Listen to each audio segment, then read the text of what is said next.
안녕하세요. 저는 올해 66세인 박윤수라고 합니다. 오늘 여러분께 제 인생에서 가장 특별했던 이야기를 하나 들려드리려고 해요. 지금으로부터 7년 전 제가 59세였을 때 일이에요. 그때 저는 30여 년간 다닌 회사에서 명예퇴직을 했습니다. 사실 퇴직 준비는 미리 해놓았어요. 아파트도 2채 있었고 예금도 좀 있었거든요. 그런데 막상 퇴직하고 나니까 정말 할 일이 없더라고요. 아침에 일어나도 갈 곳이 없고 저녁 먹고 나면 또 뭘 해야 할지 모르겠고 처음 몇 달은 그래도 괜찮았어요. 쉬는 게 좋더라고요. 하지만 시간이 지나면서 점점 우울해지기 시작했어요. 아내도 저한테 자꾸 짜증을 내더라고요. 집에서 빈둥거린다고. 그러던 어느 날 동네 커피숍에서 우연히 옛 동료를 만났어요. 김상철이라는 친구였는데 저보다 2살 많아서 먼저 퇴직한 친구였거든요. 그런데 이 친구가 완전히 다른 사람이 되어 있는 거예요. 피부도 윤기가 나고 눈빛도 살아있고 완전히 젊어져 있더라고요. 상철아, 너 뭔가 달라졌다. 무슨 일 있었니? 그랬더니 이 친구가 웃으면서 하는 말이, 윤수야, 나 요즘 농사 짓고 있어. 처음에는 농담인 줄 알았어요. 도시에서만 살던 친구가 무슨 농사냐고. 그런데 진짜였어요. 충청남도 당진에 3,000평 땅을 사서 토마토 농사를 짓고 있다는 거예요. 미쳤구나. 그게 제 첫 반응이었어요. 하지만 상철이의 이야기를 듣다 보니까 정말 흥미롭더라고요. 매일 새벽 5시에 일어나서 하우스에 가고 토마토 하나하나 돌보는 재미가 쏠쏠하다는 거예요. 상철이가 그러더라고요. 윤수야, 너도 한번 와봐. 정말 좋다. 처음에는 관심도 없었어요. 제가 농사를 뭘 알겠어요. 그런데 집에 와서 아내한테 이야기를 했더니 아내가 뜻밖의 반응을 보이더라고요. 여보, 한번 가봐. 요즘 당신 정말 무기력해 보여서 걱정이었어. 그래서 주말에 당진으로 내려갔어요. 정말 놀랐습니다. 상철이가 운영하는 토마토 하우스가 정말 잘 되어 있더라고요. 빨갛고 탐스러운 토마토들이 주렁주렁 달려있고 상철이는 마치 자신의 아이들을 돌보듯이 하나하나 살펴보고 있었어요. 야, 이거 정말 신기하다. 제가 감탄하니까 상철이가 웃으면서 말해요. 윤수야, 나도 처음에는 아무것도 몰랐어. 하지만 배우다 보니까 이렇게 됐어. 하루 종일 하우스에 있으면서 상철이한테 이것저것 물어봤어요. 어떻게 시작하게 됐는지, 얼마나 투자했는지, 수익은 어떤지. 상철이의 대답은 솔직했어요. 처음 1년은 정말 힘들었어. 모르는 게 너무 많아서. 하지만 2년 차부터는 점점 재미있어지더라고. 집에 돌아와서 며칠 동안 계속 생각했어요. 나도 농사를 해볼까? 하지만 걱정이 많았어요. 일단 나이가 있고 농사 경험도 전혀 없고 가족들한테 이야기했더니 반응이 엇갈렸어요. 큰아들은 반대했어요. 아버지, 그 나이에 무슨 농사예요? 그냥 편하게 쉬세요. 하지만 둘째 딸은 지지해줬어요. 아빠 하고 싶으면 해봐요.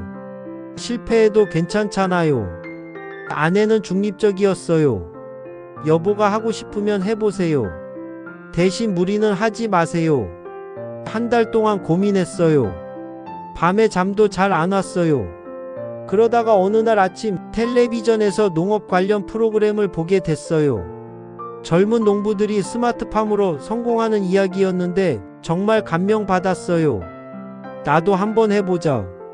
그날 바로 상철이한테 전화했어요. 상철아, 나도 농사 짓고 싶어.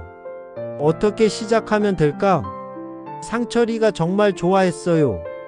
혼자 하기 외로웠는데 제가 합류한다니까. 우선 땅부터 알아봤어요.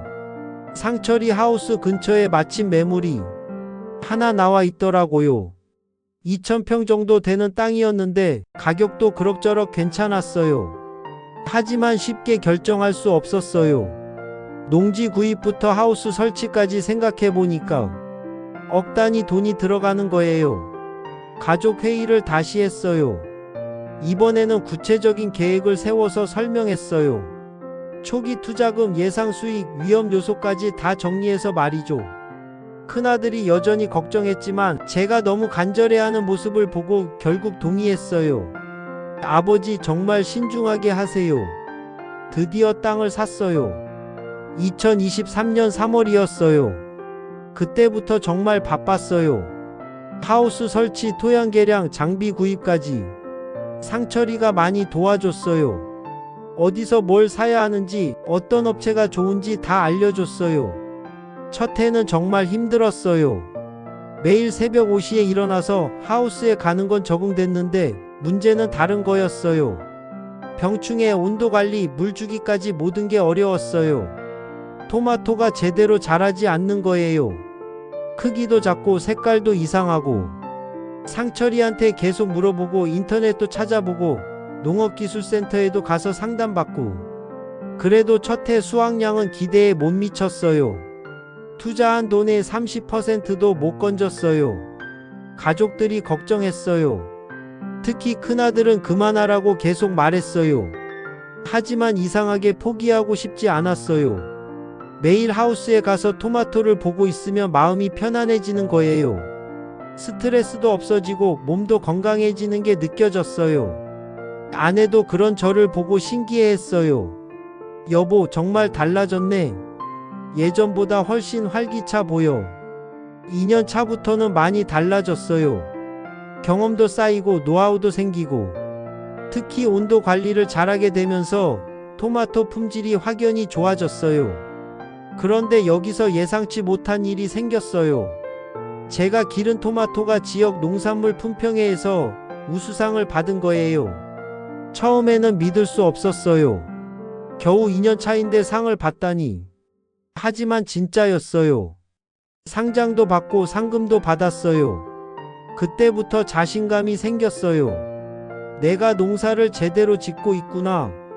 3년 차인 올해는 정말 놀라운 일들이 계속 일어났어요. 토마토 수확량이 첫 해의 3배가 됐어요. 품질도 좋아져서 직거래 주문이 계속 들어와요. 요즘은 하루에 배송할 물량 준비하는 것만으로도 바쁠 정도예요. 수익도 괜찮아졌어요. 투자금은 이미 회수했고 이제는 순수익이 나오고 있어요. 지금 저는 정말 행복합니다. 매일 아침 일어나는 게 즐거워요. 오늘은 토마토들이 어떻게 자랐을까 궁금하거든요. 하우스에 가서 토마토 하나하나 살펴보는 시간이 가장 좋아요. 건강도 많이 좋아졌어요. 매일 몸을 움직이다 보니까 체력도 늘고 살도 빠졌어요. 병원에 갈 일도 없어졌고요. 가족들도 이제는 제가 농사 짓는 걸 자랑스러워해요. 큰아들도 아버지 토마토가 정말 맛있다면서 친구들한테 자랑해요. 저는 앞으로도 계속 농사를 지을 거예요. 나이가 들어서 못할 때까지 말이에요. 그리고 저처럼 은퇴 후에 뭘 해야 할지 모르는 분들께 이야기하고 싶어요. 나이는 핑계가 아니라는 걸, 늦었다고 생각할 때가 진짜 늦은 거라는 걸, 용기를 내서 도전해 보세요. 인생은 아직 끝나지 않았으니까요. 제 이야기가 여러분께 조금이나마 도움이 됐으면 좋겠어요. 오늘도 들어주셔서 감사합니다.